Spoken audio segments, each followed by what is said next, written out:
Assalamualaikum warahmatullahi wabarakatuh. Perkenalkan, kami dari kelompok 6 akan melaksanakan presentasi dengan judul pengembangan instrumen evaluasi. Anggota kelompok kami sendiri yaitu yang pertama ada Adinda Enfadia, kemudian yang kedua ada Muhammad Yofi Irawan, ada Irma Yunita, dan yang keempat Muhammad Dimas Pramudia. Sebagai pendahuluan, kami akan menjelaskan mengenai instrumen. Jadi, instrumen ini merupakan suatu alat yang memenuhi persyaratan akademis, sehingga dapat digunakan sebagai alat untuk mengukur suatu objek atau mengumpulkan data mengenai suatu variabel. Pada dasarnya, instrumen ini dibagi dua, yaitu tes dan non-tes. Kemudian yang pertama, fungsi dari pengembangan instrumen tes ini sendiri yaitu untuk mengetahui serta mengevaluasi hasil pembelajaran. Kemudian diadakannya tes untuk mengetahui awal pembelajaran serta diharapkan tes ini mampu memahami prinsip dasar pengembangan. Lalu bagaimanakah langkah pengembangan tes itu? Jadi langkah pengembangan tes dibagi menjadi 7 langkah. Yang pertama yakni dengan menetapkan tujuan tes. Kemudian yang kedua melakukan analisis kurikulum. Kemudian yang ketiga membuat kisi-kisi. Yang keempat menulis soal. Kelima melakukan telaah instrumen secara teoritis. Yang keenam melakukan uji coba dan analisis hasil uji coba tes. Dan yang terakhir adalah merevisi soal. Langkah pertama yakni menetapkan tujuan. Jadi tujuan tes ini yaitu tes formatif untuk mengukur pencapaian KD, menyelesaikan masalah yang berkaitan dengan bidang tubuh manusia. Yang kedua yakni melaksanakan analisis. Jadi berdasarkan tujuan tes yang telah ditetapkan, maka SKKD dari tingkat 1 semester 1 yang sesuai sebagai berikut. Ada tabel standar kompetensi dan kompetensi dasar. Untuk standar kompetensinya untuk memahami anatomi tubuh manusia, kemudian tabel yang selanjutnya ialah menjelaskan dasar ilmu anatomi. Kemudian langkah yang selanjutnya yakni menulis kisi-kisi. Untuk format penulisan kisi-kisi sendiri yaitu meliputi jenis sekolah, mata ajar, kurikulum, alokasi waktu, dan sebagainya dapat dilihat pada tabel berikut. Kemudian yang keempat yakni menulis soal. Jadi pada kartu soal biasanya ditulis prodi, mata ajar, tanggal, dan lain-lain dapat dilihat pada gambar berikut ini. Kemudian langkah yang kelima yakni menelaah. Jadi telaah teoritis ini dimaksudkan untuk menganalisis soal ditinjau dari segi materi, konstruksi maupun bahasa. Langkah yang keenam yakni uji coba. Jadi dari hasil uji coba tersebut kemudian akan dianalisis secara kuantitatif untuk menentukan nilai validitas, tingkat kesukaran, dan daya beda butir soal serta reliabilitas. Yang ketujuh adalah revisi soal. Jadi setelah kita menemukan kekurangan pada soal kita, maka langkah selanjutnya yakni memperbaiki soal tersebut.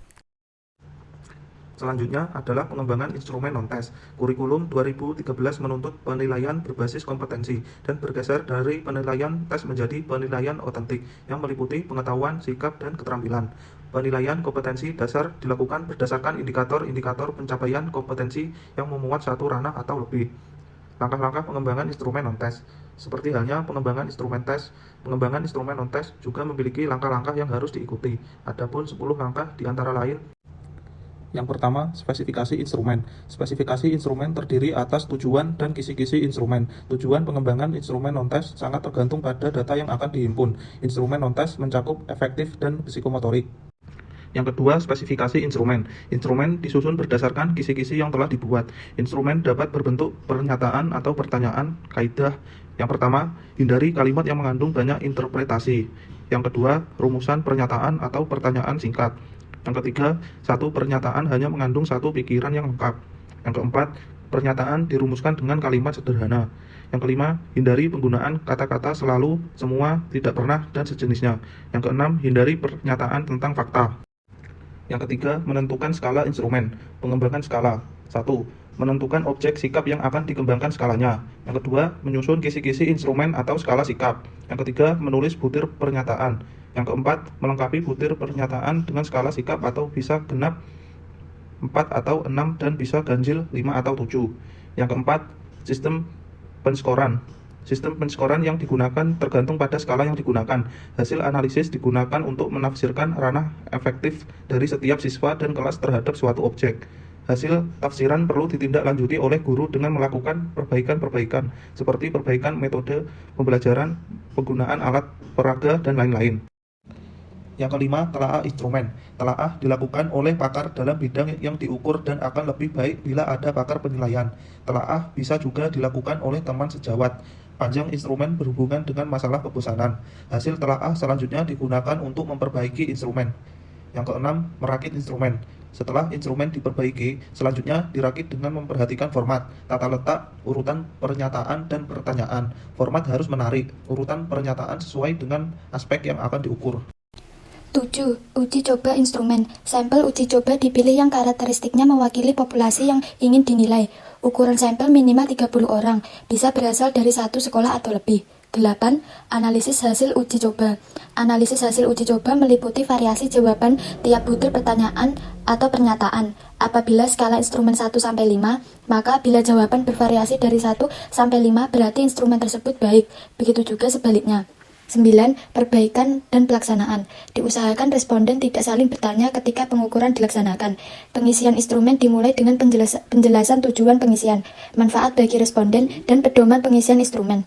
10. Penafsiran hasil pengukuran. Menafsirkan hasil pengukuran disebut dengan penilaian. Untuk menafsirkan hasil pengukuran diperlukan suatu kriteria. Kriteria yang digunakan tergantung pada skala dan jumlah butir yang digunakan.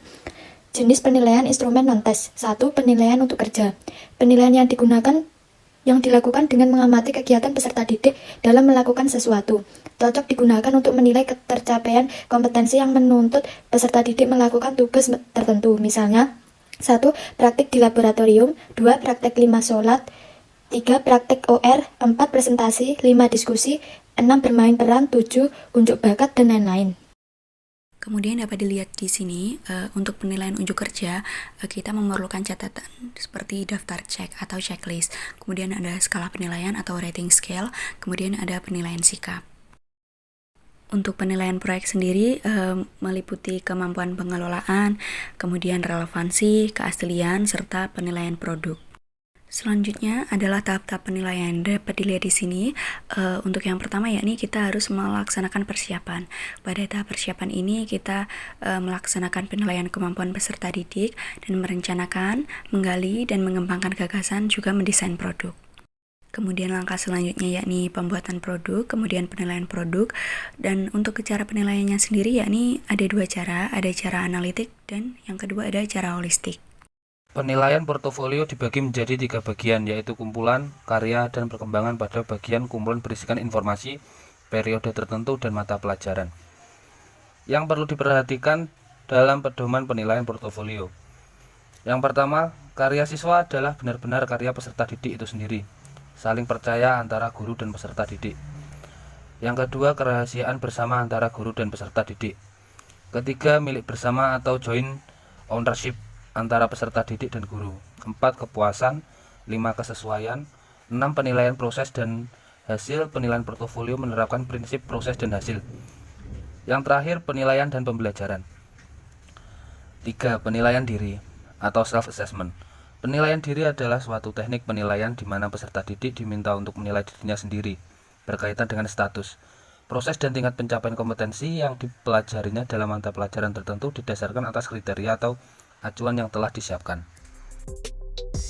Baik, mungkin sekian presentasi dari kelompok 6. Kami ucapkan terima kasih kepada teman-teman yang sudah memperhatikan, dan saya sendiri mengucapkan terima kasih kepada teman-teman yang sudah melaksanakan presentasi.